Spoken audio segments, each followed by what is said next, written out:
Eu quero mostrar a vocês que pessoas que frequentaram os mesmos lugares, que ouviram as mesmas coisas, que tiveram participação nos mesmos momentos, saíram dali vivendo coisas diferentes. Eu quero mostrar a você que num ambiente onde todos ouvem a mesma coisa, algumas pessoas se comportam de forma diferenciada, porque sua mente canaliza suas ações a viverem de formas diferentes. E é isso que leva a vida dessas pessoas para um outro nível. Como levar alguém para um outro nível se esse alguém tem uma mente presa no nível anterior? O grande desafio é esse: libertar a mente. O gigante que está para um, está para o outro. O tamanho da uva que está para um, está para outro. O problema que está para um, está para outro. Presta atenção. A diferença não é o problema, e sim a maneira com que as pessoas olham para o problema. É isso que nós temos. É aí que a mente muda, certo? O problema de viver casado está para todos os casais. A diferença é que alguns casais conseguem sobreviver aos percalços do casamento e outros não. Não é privilégio, não. É posicionamento mental. Se eu falasse para você assim, ó, fui sacar 10 mil reais no banco, meio-dia, ali no Santander, quando saí, o ladrão me roubou. O que você vai pensar? Poxa, pastor, deu mole sacar 10 mil? O senhor está ficando doido? Porque o que sua mente está dizendo? Eu que juntei o dinheiro, que depositei o dinheiro, que fui sacar o meu dinheiro, estou errado. E quem é que está certo? O ladrão. Se eu falasse para você que fui andar com o meu iPhone 11 Pro ou Max, com fone de ouvido, e 11 da noite, e o ladrão veio e roubou meu telefone, o que você vai falar? Também uma hora dessa, o senhor queria andar com um telefone desse, porque essa é a hora do ladrão, não é a hora de eu andar. O que é isso? Isso são pensamentos prontos, que colocaram na nossa cabeça. Hoje nós temos muitas pessoas que se tornaram escravos dos pensamentos pré-programados. Pense o que todo mundo está pensando. Fale o que todo mundo está falando. Use o que todo mundo está usando. Compre batom. Lembra da propaganda? É quase um ambiente hipnótico, certo? Uma mente escrava não leva você a lugar nenhum. Segunda coisa, equipamentos eletrônicos. Está emburrecendo as pessoas. Não sou contra a tecnologia não, ok? Meu aparelho é de última geração. Mas vou te falar, viu?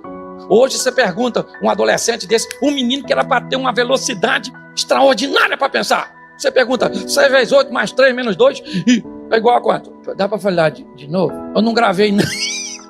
A conta, quanto mais saber o resultado. Pare para pensar, se é que dá. Hoje, o que nós estamos vivendo? Uma escravidão mental, ok? Coloca qualquer notícia e vira verdade. Porque as pessoas não pensam. Esse dia a mulher, o marido dela morreu, e ela falou que ele tinha se suicidado com 2 tiros. Como assim? Não, ele deu 2 tiros na cabeça dele. Prenderam ela, mas ele suicidou. Dona, não rolou. Então a senhora dava pelo menos um só. Porque tem gente que sequer é capaz de parar para... O que é isso? Escravidão mental. Entendeu? Então pare de ir pelo que os outros estão falando. Esse povo é um povo que tem dificuldade para pensar, porque a mente era escrava, pronta apenas para executar. As pessoas hoje são treinadas apenas para execução. Você sabe por que José se deu bem no Egito? Porque ele foi chamado para executar uma tarefa, interpretar o sonho do... E quando ele terminou de interpretar, ele disse para o faraó, se eu fosse o senhor, eu arrumava um homem para cuidar do novo sistema de plantio, de armazenamento, de comercialização do Egito durante 7 anos de prosperidade, para evitar desperdício, para fazer mais com menos, certo? Para alcançar propósitos. O faraó pediu ele isso? Não. Ele foi chamado para executar uma tarefa, mas posterior a executar uma tarefa, ele faz aquilo que não foi chamado para fazer. Por quê? Porque apesar de alguém achar que ele era escravo no Egito, ele nunca foi escravo no Egito. Ele nunca foi escravo na casa de Potifar. Ele nunca foi um prisioneiro. Porque na casa de Potifar, José não se comportava como escravo. Na prisão, ele não se comportava como prisioneiro. Por quê? Porque era a sua essência. Hoje eu vejo pessoas, todas engessadas. Por quê? Porque foram programadas como escravo. Não pense, certo? Não permita que a sua mente crie nenhum tipo de questionamento, nem de raciocínio. Aliás, a geração mais antiga fez isso conosco. Você lembra quando nossos pais diziam assim: faça o que eu falo, mas não faça o que eu faço? Isso a gente quer. Não posso ir. Por que eu não posso ir? Cala essa boca, que eu te arrebento. Fica me perguntando por que você não pode ir. O que era isso? Isso era, inconscientemente, um pai escravizando o pensamento do seu filho. Libertar a mente é um grande desafio. A segurança do básico. Pensa em algo que limita a mente. Quem já ouviu a frase da mãe ou da avó: meu filho, você tem que arrumar para sua segurança um emprego de carteira? Não estou dizendo que é ruim, estou dizendo que é limitador. Quem nunca ouviu alguém dizer para você: olha, meu filho, você tem que estudar pelo menos até o ensino médio? O que é isso? Isso são mentes que estão procurando limitar. Ter saúde já é bom demais. Presta atenção, uma mente escrava é uma mente que ela se adequa ao bom. E preste atenção no que eu vou te falar agora. Tem uma coisa que é muito pior do que uma vida ruim. Sabe o que é? Uma vida boa. Porque o cara que vive uma vida ruim, ele quer sair, sim ou não? Vamos olhar? Vou voltar para a Bíblia aqui. José, ele está bem na casa de Potifar, sim ou não? Sim ou não? Ele quer sair de lá, porque lá é bom. Ele é governador da casa do eunuco do faraó, sim ou não? Então o emprego dele é bom, ele quer sair de lá, mas Deus tira ele de lá e bota ele numa prisão. Ele quer sair da prisão, sim ou não? Sim ou não? Ele diz ao copeiro: lembra de mim, porque a prisão era ruim, mas ele queria sair da casa de Potifar, porque lá era. Mas se ele fica na casa de Potifar, ele não ia viver o sensacional, porque o bom te impede de viver o extraordinário. Eu queria dar uma proposta para você. Você veio a essa vida, ela é uma só. Vem aqui para viver o extraordinário com Deus, o incrível. É isso, essa é a proposta que eu tenho feito para as pessoas. Uma mente que faz com que você não fique preso a essas coisas extremamente medíocres. E quando você ouvia a palavra medíocre, ela te machucava, não é? Porque medíocre parece ruim. Não, medíocre quer dizer aquele que está na média. É só isso. Se sua mente não mudar, vai ser assim, uma mente escravizada. Pensamentos prontos, coisas pré-programadas.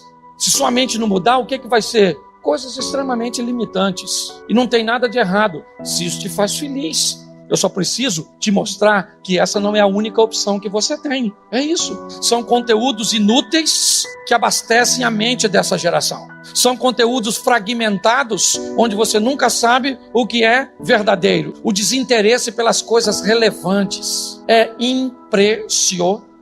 Como nós vivemos uma geração de uma mente desinteressada pelas coisas relevantes. Nós queremos segurança e sequer sabemos o nome do secretário de segurança.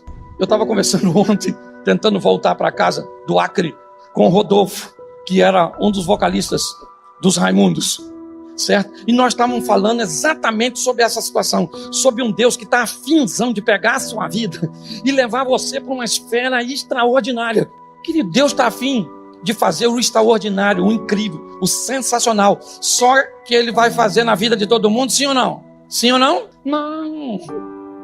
Porque a turma não quer. Pastor, eu quero. Não quer, você não quer. Eu tenho certeza que você não quer.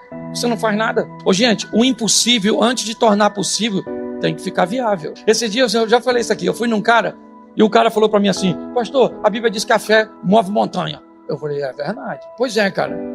Eu tenho aqui na minha propriedade ali, um morro ali, e estou querendo que ele vá lá para aquele outro lá, que lá é alagado. O que o senhor acha? E eu não sou louco, né? Claro que vai, rapaz! O senhor acha que eu levo para lá? Eu falei: leva? Você mesmo já falou que a fé remove montanha. Ele falou: pois é, pastor. Olha só, vê se dá para ser assim. Eu tenho fé, 2 caminhões e uma máquina. Eu falei: melhor, hein? É porque eu já estava com vontade de tirar, fui comprando devagar. Você acredita que esses dias, menino, eu fiquei abismado. Eu cheguei lá, o morro não estava. O morro, eu tô falando sério, vocês estão rindo? O morro, eu falei: cara, mas o morro foi para lá, pastor. Eu falei: cara, que morro maneiro que foi. A fé remove. Ele falou: a fé, meus 2 caminhões. Diga que você tem fé, mas me mostre suas obras.